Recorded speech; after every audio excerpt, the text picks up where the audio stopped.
Today we're going to answer the question, is the Becker BK2 a good bushcraft knife? Now the answer is a big, fat, emphatic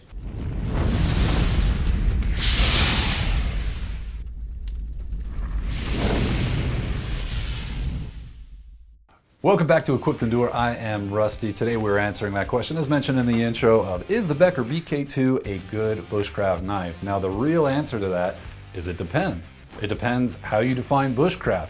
Do you define bushcraft as going out into the woods and carving camp furniture, or building a shelter, or splitting logs? It depends what you define bushcraft as. A knife is a tool. In fact, it's a machine. A machine is intended to make any task more efficient, and really that's what it is. It's an inclined plane of a hard material that can be used to cut, slice, chop, pound, baton, scrape, all these different uses of a knife. Now that's what we need to examine when answering that question of, is this a good bushcraft knife? What do you do when you're actually at camp? And this is something that I've spent a good amount of time thinking about, because whenever you build out your kit, what you should be considering is not how cool does this thing look, but what am I going to use this thing for?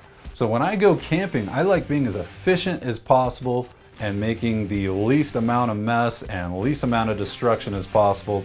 I mean, there's no reason, again, I'm not trying to be an environmentalist or anything, but when you go out into the woods and build a camp shelter and you chop down 50 different young trees to do it, it's like, did you need to do that, or could you use a tarp? You know, I get it if it's your own land, if that's what you want to do, whatever. And again, I'm not trying to say that that's evil or anything like that. It's just, is that really where you want to be spending your effort? Now, on that note, a lot of guys that get into bushcraft kind of go sit in the woods and carve a spoon, have a knife going, make some tea or whatever it is that they're drinking, hot chocolate, and then they go on their merry way home. If that's what you like doing, carving, this is not a great knife for that. I want to talk about a few quick principles regarding how to pick the right tool for the job that you intend to do, focusing specifically on what a knife and what its purpose is. When we think of bushcraft, we tend to think of wood carving activities and campcraft activities, those kind of things. Now, when you're pushing your machine or your knife through your material or your wood, let's examine a couple things that are going on here. Now let's pretend that this bowl of flour is wood. This is a thin knife, this is a thick knife.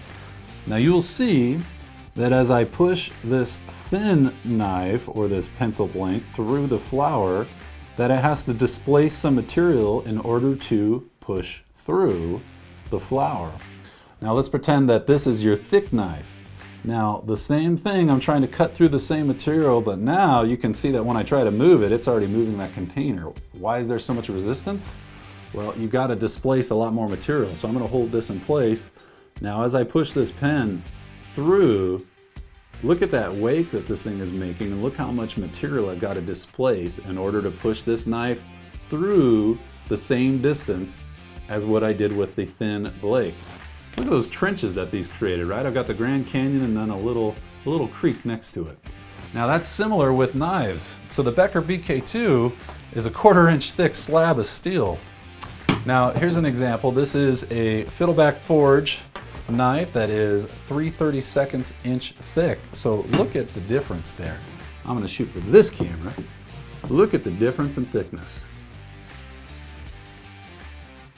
Now you get a very similar result. When you're trying to push a big chunk of steel through wood, you're going to get more resistance. So this is called a chest lever cut. Now the way to do this safely, it is a safe cut when done correctly. Make sure to keep your jugular out of the way. And then what you do is you hold your hammer in a reverse hammer, you hold your knife in a reverse hammer grip, and you grip your wood or your material that you're cutting underneath your arm like this. You got kind of chicken wings going on. And then what you're going to do is put your knife to the place where you want to cut, resting both of your, basically the pommel, basically the hammer side of your hands on your chest, on top of the wood, not on the bottom. If you slip through this and you're going up towards yourself, not pretty. The reason this cut is so safe is because even if I slip as I'm doing this, this is all I'm doing. So nobody's getting hurt except for the air next to me, okay? So we're gonna bite into this, and this cut can be very powerful because you're using your back muscles, your wings there, right? And that's much stronger than using other muscles, just like a push cut. So I'm digging into this. I'm gonna try to be somewhat even with the force that I'm using. So I'm digging into that hard, and that's about as far as I can get with the Becker BK2. Keep in mind, this is very straight grained, soft wood. This is pine, this is not hard to cut through.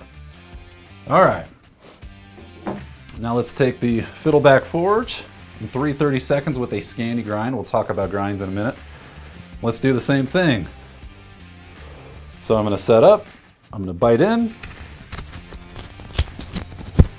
Now you can see right off the bat how much deeper I was able to get in there and how much easier that was. That was not as much force. And that is because of the thinness of the blade and the geometry. I hope that came through well, but that's what's going on. So here are the two sides. That's the first one. That is, or I'm sorry, this is the Fiddleback Forge. This is the Becker BK2. Now, is that a surprise? No. Would that surprise Uncle Ethan Becker? No, because that is not what this was designed for. This was not designed as a delicate wood carving tool. This was. So that begs the question, how did the BK2 get so popular with bushcrafters? I've got some theories on that. Now, I will tell you this. It may not be a good wood carver, but it is great for batoning and splitting wood, and it is great for prying. All right, so now let's examine the blade geometry of these two different options here.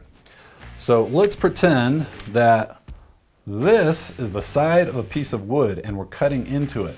Now, when you make that initial cut with the blade, here's what's going on. You're making obviously a split where that point initially touches the wood, like so.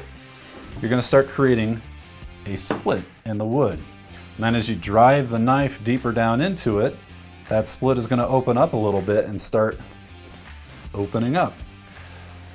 Now here's what's going on with a Becker BK2.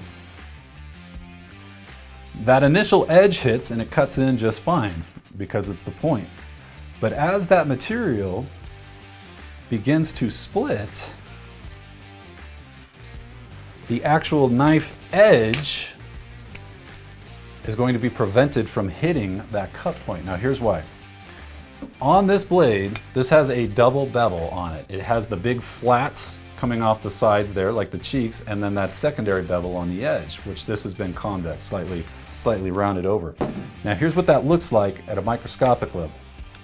So we've got that initial, or that secondary grind is right here. Let's say it looks something like this.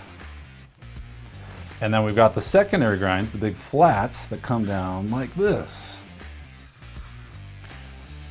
And then obviously the flats of the blade on the side there. So there's the first grind, let me do this, that's the primary, and then you've got the secondary bevel. Now you can see that once that split is so deep, that primary edge right there on the actual edge of the blade is preventing from making direct contact with the actual cut point because those different angles are starting to get hung up. And not only that, but when you buy a Becker BK2, it often comes with a coating on it, and that creates even more friction as you're trying to drive through it. So that is very difficult to push through the material, and you saw in our cut that it starts to scoop out and stall, because now you're trying to push a 1/4 inch of steel through this material instead of 3/30 seconds of steel through the material. So this type of grind is called a Scandi grind, or Scandinavian grind. It's only a single bevel, and usually it's going to be on a thinner edge, and this is much better for wood carving. So let's see what happens on this.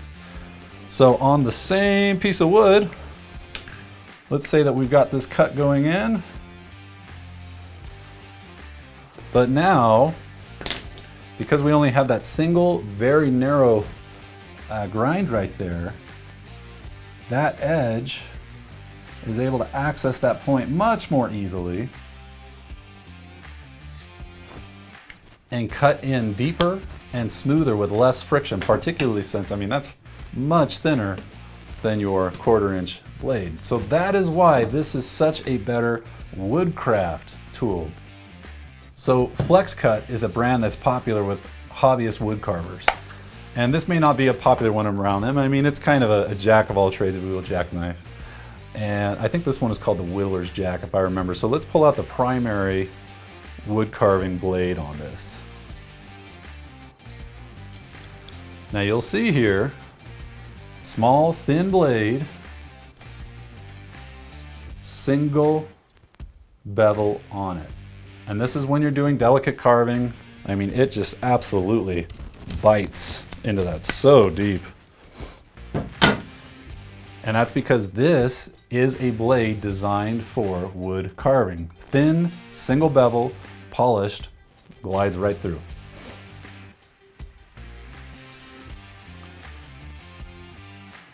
So what is the BK2 good for? Well, it's a great learner knife. If you were to take someone out who's a novice, who doesn't have a lot of experience in the woods, or doing campcraft type activities, this is a great learning option. You don't have to worry about them breaking it. They can learn the basics. This is wonderful to learn batoning with. Would I hand somebody my $350 custom thin knife to learn batoning on? Heck no. Would I hand them this? All day long. It's not a problem. It's great to learn on in the woods. Now, if your idea of bushcraft is just going out and batoning log after log, and that's how you get your stress out and that's what you enjoy doing in the woods, then this is a great option for you for bushcraft. Now, the role that we see it fitting in, as far as survivalism, this is actually, I think, a really good urban survival knife. The reason for that is this is basically a sharpened pry bar. Now, this would be good for breaking open containers, doors, prying things open, smashing glass if you need to, as a defensive weapon. This is a robust, hardy tool that can be really useful in that situation. I have no problem jamming this into something and prying. I'm worried about the thing I'm prying, not this. Whereas with more of a woodcraft type knife like this will not excel in those situations. So that's really where I see this fitting. In the woods, it's a great learner knife, it's a great batoning tool. But as far as a stick it in your kit and this is what you're relying on, this probably fits better in the urban survival type situation. Now, if you want to get more into bushcraft or woodcraft or those kind of things, you do not need to go get a high-end custom knife like this one, even though it's wonderful. Shout out to you, Andy Roy. You can start with something like a Mora. You can pick these up for 15 bucks if you get them on sale, or 20, and this will be a much more enjoyable experience for you if you're learning wood carving tasks, camp tasks, those kind of things that might fall more under the umbrella of bushcraft. Well, there you have it. That's our take on the BK2. Let us know if you disagree. Again, this might ruffle some feathers. We've been fans of this knife for a long time, but when you actually use it for bushcraft type things, there are much more efficient tools out there for it. With all that said, hope you found this useful. We look forward to seeing what you come up with in the comments. And until next time, in OMNIA PARATUS.